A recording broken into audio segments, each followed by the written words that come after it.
Thank you so much for finding time and joining us for the F&B Talks by the Restaurant Times. I am Nikunj from the events team of the Restaurant Times. Before we start, a very quick introduction about what F&B Talks is all about. F&B Talks is a knowledge series through which we are bringing together people who seek a deeper understanding of the worlds of restaurants. In this endeavor, we speak to people who are thought leaders, influencers, and people who have been serving the restaurant industry for decades.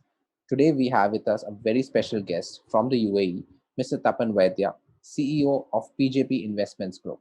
A restaurant industry veteran, Mr. Vaidya is currently the CEO of PJP Investments Group and the owner operator of Papa John's in the UAE and Saudi Arabia. With 30 plus years of experience across India and Middle East, Mr. Vaidya has been associated with development of hundreds of restaurants across these markets with brands including Papa John's, Chili's, Burger King, Pizza Hut, Outback Steakhouse. This list is never going to end. Mr. Vaidya also founded Talli Turmeric, a hugely popular Polish casual dining brand serving authentic Indian food located in South Mumbai. Currently focused on developing and expanding Papa John's in the UAE and Saudi Arabia, Mr. Tapan has been giving back to the industry with his deep knowledge and hands on experience.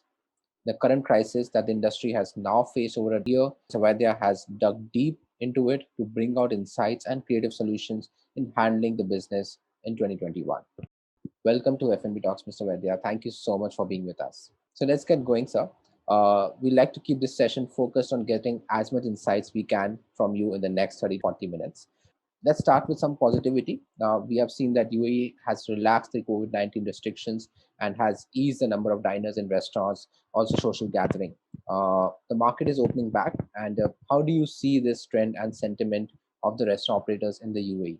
I think the sentiment is definitely looking up. There is a lot of positivity.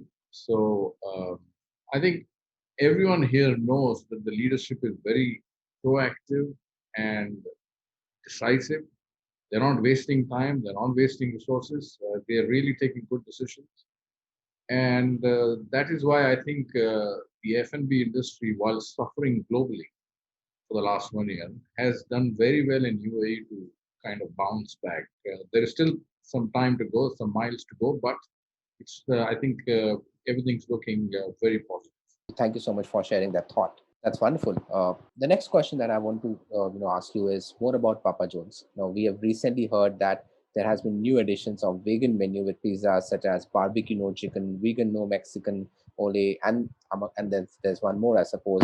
How has the response been for vegan menu items at Papa John's in the UAE? So, see, various researches have suggested that the CGR, compound growth rate in the vegan meat market in the MENA region between 2019 and 2027 is projected at an astounding 9.84%. Globally, the use of plant-based products is on the rise, and the industry itself could be worth more than $140 billion by 2029. So, taking on the challenge, we announced some unique plant-based innovations, which you mentioned, introducing new additions to our award-winning vegan menu with the vegan barbecue no chicken pizza, vegan no chicken Mexican ole pizza, and the vegan no chicken super papas. Partnering with a Holland-based company, the Vegetarian Butcher, which is owned by Unilever, the products stand true to the claim made by meat lovers for meat lovers. So the innovations are all about replicating the taste and texture of meat whilst being better for the planet and kinder to animals. At Papa John's, our marketing often reiterates the company's commitment to better ingredients. And our new no chicken plant-based pizzas, launched under the slogan "Love Pizza, Love the Planet," are a definite shout out to the ethical and environmental concerns of our customers. These have been received very well. Wonderful. In fact, its consumption well exceeded our estimates. Our vegan pizza sales more than doubled after the launch of no chicken products. Such was the lift that we were in danger of product outage. We promptly decided to airship the product and absorb the incremental cost, but make sure the product remains available to our customers. So the next question for you would be that we recently conducted a survey with Dubai Restaurant Group. We call it the Prime Report, Posist Restaurant Industry and Market Evolution Report. We surveyed more than 300 to 400 restaurant operators in the UAE, and we got to know some very interesting insights from them. Around 70% of the restaurants expressed interest in setting up their own virtual kitchen, also known as dark kitchens or cloud kitchens. What is your view on this business model, which has rapidly seen a surge in 2021, especially after COVID 19? See, there are pros and cons of every business model. To be successful, one must correctly identify pros and cons of the model and enhance pros while mitigating the cons. Cloud kitchen or virtual kitchen is no different. Whether it is your own or outsourced, the problem is the same. The approach should be similar. So we have made forays into both areas, our own as well as outsourced. So I have had the opportunity of great exposure on both sides of this coin. See, for the right concept, operating from a cloud kitchen brings many benefits: reduced capital expenditure, reduced operational expenditure, tapping into incremental sets of customers, and so on and so forth. At our end, we've not only invested in our own cloud kitchen, we've also partnered with Kitopi to set up Papa John's operations in their locations. And our move has been very successful on both sides of the coin. That's amazing. Thank you. My next question to you is as per the industry response, we are seeing that almost 66% of diners today prefer online ordering as an alternative to eating out. And then people want to order directly from restaurants also. Uh, are restaurants actually putting in investments to set up their digital storefront, such as their own ordering website or their own application? Do you think that's going to be a feasible model in the future, given that brands want to make sure that they have a channel where they can directly interact with their customers to do away with the aggregator model? How do you see this dynamic working in the UAE market in 2021?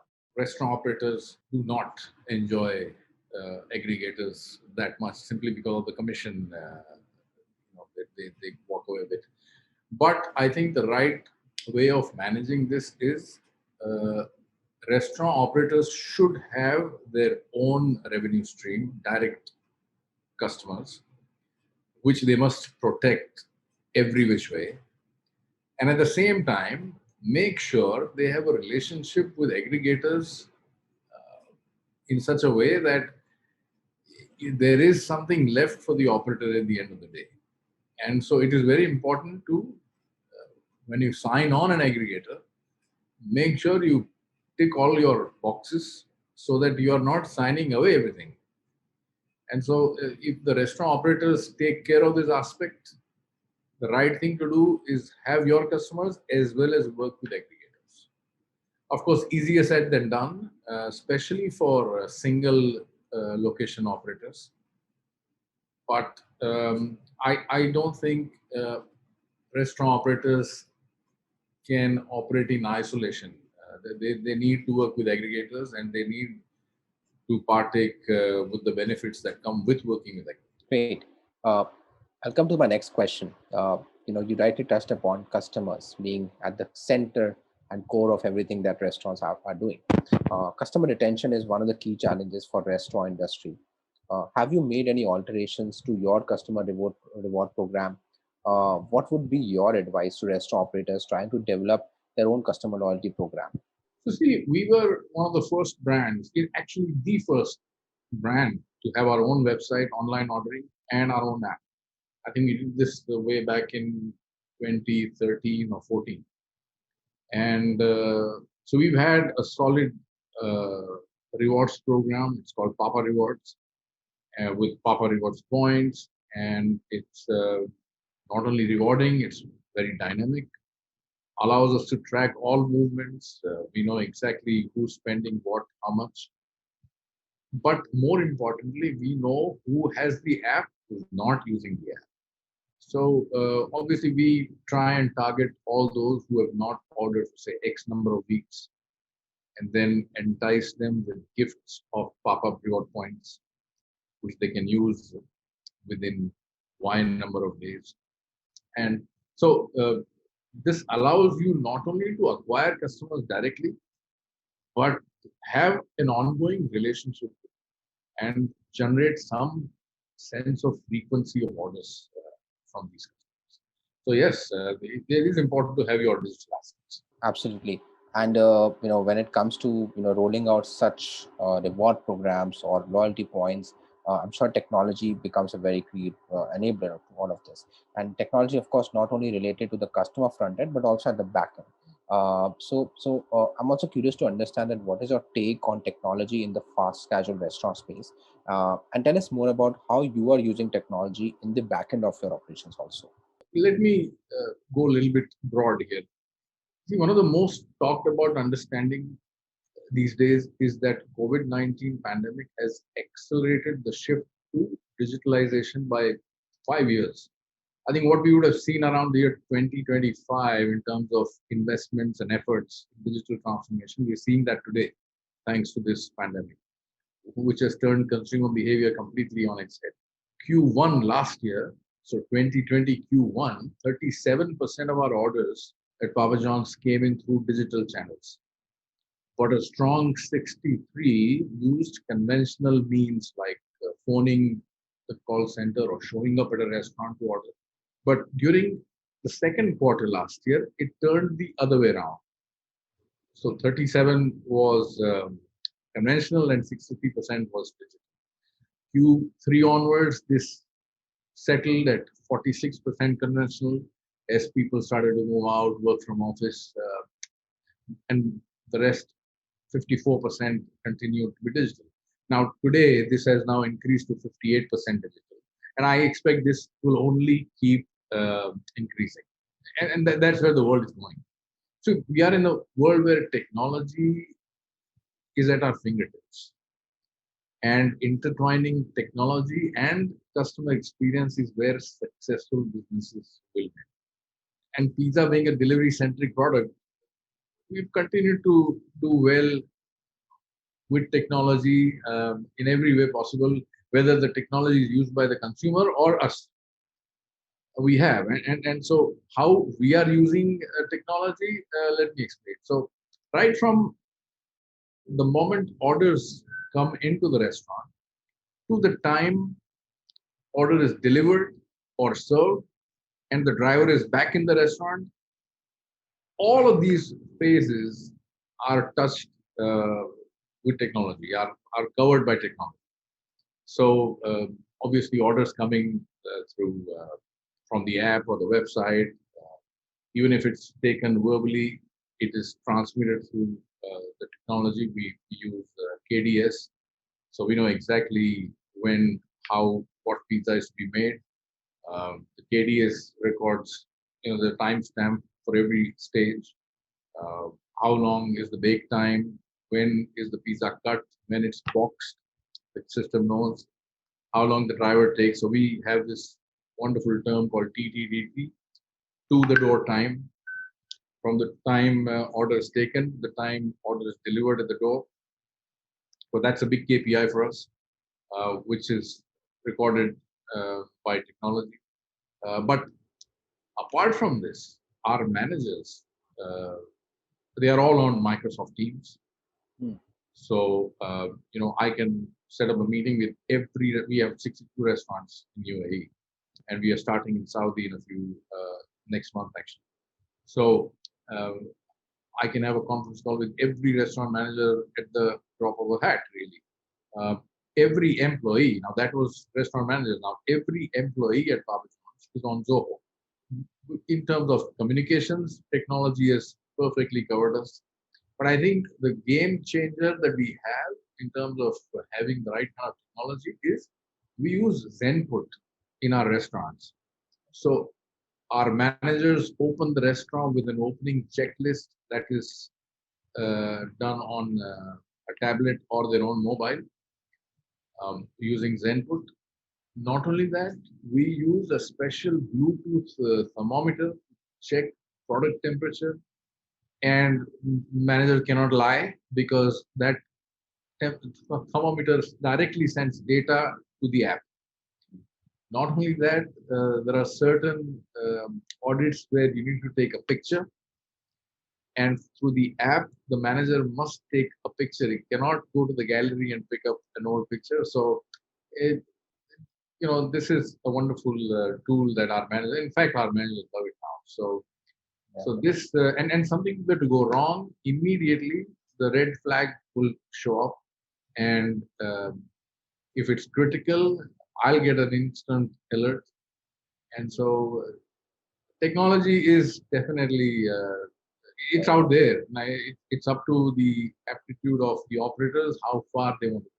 So I think technology, of course, it has both the sides, that both sides of the coin.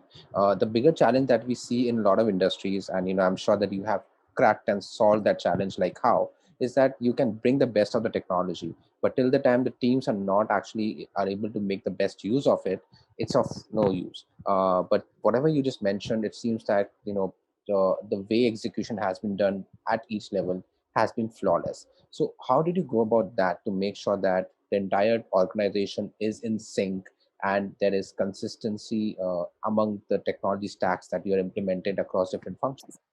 It all starts with um, recruiting the right set of people. Obviously, it all starts with having the right culture in the company, and um, having the right values that every employee practices day in, day out. So when you have all these merging um, together, execution becomes, it's easier to flawlessly execute such plans. So I think that's what we do. We try to recruit smart. We try to we have a set of values that everyone is told. In fact, I spend roughly half an hour almost every day or every other day with new recruits, and we recruit a lot because we, as I speak, we have 8 restaurants under construction, and so we keep opening, and therefore we keep recruiting. So I personally spend half an hour almost every day or every other day with the new recruits and tell them what our culture is and what our values are and how we tackle, and so that helps. Um, and I think everyone knows what the vision of the company is, and all of that binds everyone together in the right way. No, absolutely. Completely agree with the point. Especially the cultural sync is so important, these days to at least bring everything together. You mentioned about recruiting, and you just mentioned that you're already constructing 8 stores right now as we speak. So, how big is the team size? I mean, across all the outlets, and what is your aspiration to grow the team in the coming year, especially when you are expanding in Saudi as well now? So if you had asked me this question 5 years ago, and with the same size of business as today, I would have given an answer that you'll understand. Today, the complexity of the business is such that in certain locations we work with outsourced drivers. In certain locations we work with on-demand drivers. So, but let's say my answer to your question is we have a team of 700 employees currently, and it'll keep growing. All right, great. All right, I think this brings me towards the end of the discussion, where we've spoken a lot about Papa John's and the larger trends in the industry. But UAE as a market, is opening so much up that a lot of new people also want to enter the food business. There are a lot of entrepreneurs who want to open up their own restaurant or start up with a cloud kitchen or a virtual kitchen. And you've been seeing the industry, like how. What would be your advice to people who are starting up and venturing into this business right now, especially in a period where you've just come out of a pandemic and we're hoping that things will get better? What would be your direction to them? I I would definitely advise new restaurateurs or entrepreneurs that direct customer acquisition is extremely important for restaurant business. to to protect your margins, you need direct customer acquisition. So you've got to have your own digital assets. Now, if you can't afford, meaning if the business model cannot sustain your own digital assets, that's fine because there are providers to provide you with platforms which you can use. And you can actually own your customer data. So either do that or have your own digital assets, but that direct customer acquisition is extremely important. Working with aggregators is equally important because you cannot go at it alone. You need them too. And the third thing, and probably most important, and also probably easier said than done, is that keep laser sharp focus on ensuring that your revenues continue to exceed your costs. Don't sell your product short. Make sure your revenues continue to exceed costs. Great, sir. Thank you so much. This was a very, very interesting conversation. And you leave behind some very provoking thoughts for budding entrepreneurs who want to enter into the food business in the region. Uh, I'm sure that this is going to be of great value and a lot of insights for anybody who's reading and watching us. Thank you so much for having with being with us and spending your precious, valuable time with us. We wish you all the best for your new openings in Saudi Arabia, and especially the 8 new stores that you currently are working on and you're planning to launch very soon in the UAE. Thank you. No, thank you for having me. Thank you. Appreciate it. Absolutely. Thank you so much, and wishing you all the best. Take care.